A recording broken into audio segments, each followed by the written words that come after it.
வணக்கம். சற்று முன் வெளியான வானிலை முன் அறிவிப்பின்படி ரெயின் அலர்ட், வெயிலுக்கு குட் பை. அடுத்த 5 நாட்களுக்கு விலக்கப் போகும் கனமழை. எந்தெந்த மாவட்டங்களில் பாருங்க.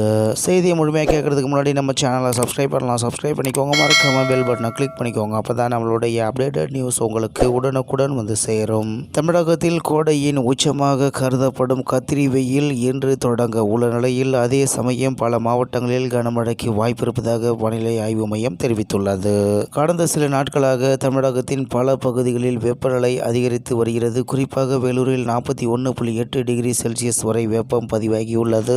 அதே சமயம் மதுரை விமான நிலைய பகுதியில் குறைந்தபட்சமாக 21.1 டிகிரி செல்சியஸ் பதிவாகியுள்ளது. மலைப்பகுதிகளில் வெப்பநிலை குறைவாகவே இருந்து கொடைக்கானலில் 10 டிகிரிக்கு கீழ் வெப்பநிலை காணப்படுகிறது. மேலும் மழைக்கான முக்கிய காரணம் தற்போது தெற்கு சத்தீஸ்கர் முதல் குமரிக்கடல் வரை தெலுங்கானா மற்றும் ஆந்திர பிரதேசம் வழியாக தமிழகத்தையும் கடந்து செல்லும் வளிமண்டல காற்றழுத்த தாழ்வு பாதை நிலவி வருகிறது. இந்த அமைப்பே மழை பெய்ய காரணமாக இருப்பதாக வானிலை மையம் தெரிவித்துள்ளது. மேலும் இடி மின்னலுடன் மழை, அதாவது இன்று மே 5 தமிழகத்தின் சில பகுதிகளில் இடி மின்னலுடன் கூடிய மிதமான மழை பெய்யும் வாய்ப்பு உள்ளது. குறிப்பாக நீலகிரி, கோயம்புத்தூர், திருப்பூர், தேனி, திண்டுக்கல், ஈரோடு, சேலம் உள்ளிட்ட மாவட்டங்களில் கனமழை பெய்யக்கூடும் என எச்சரிக்கை விடுக்கப்பட்டுள்ளது. இந்நிலையில் மே 5ஆம் தேதி மேற்கு தொடர்ச்சி மலை சார்ந்த பகுதிகளில் மழை தீவிரமாக இருக்கும். மே 6ஆம் தேதி தென் மாவட்டங்கள், குறிப்பாக திருநெல்வேலி, கன்னியாகுமரி, தென்காசி பகுதிகளில் கனமழை எதிர்பார்க்கப்படுகிறது. மே 7 மற்றும் 8ஆம் தேதிகளில் மத்திய மற்றும் தென் மாவட்டங்களில் பலத்த காற்றுடன் மழை பெய்யும்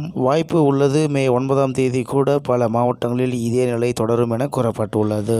மேலும் இந்த மழை மற்றும் வெப்பம் இணைந்த வானிலை மாற்றம் உடல் நலத்திற்கும் பாதிப்பு ஏற்படக்கூடும் என்பதால் மக்கள் அதிக கவனம் செலுத்த வேண்டும். குறிப்பாக குழந்தைகள், முதியவர்கள் மற்றும் நோயாளிகள் அதிக வெப்பத்திலும் மழையிலும் பாதுகாப்பாக இருக்க வேண்டியது அவசியம். போதுமான தண்ணீர் குடித்தல், வெளிச்சூழலில் நீண்ட நேரம் செலவிடாமல் இருப்பது போன்ற முன்னெச்சரிக்கை நடவடிக்கைகள் அவசியம் என்று தகவல் வெளியாகி உள்ளது என்பது குறிப்பிடத்தக்கது. இத்துடன் இன்றைய முக்கிய செய்தி நிறைவு பெறுகிறது. மேலும் இது போன்ற செய்திகளை உடனுக்குடன் தெரிந்து கொள்ள ஆர்கே நியூஸ் தமிழ்நாடு சேனலுடன் இணைந்திருங்கள். நன்றி, வணக்கம்.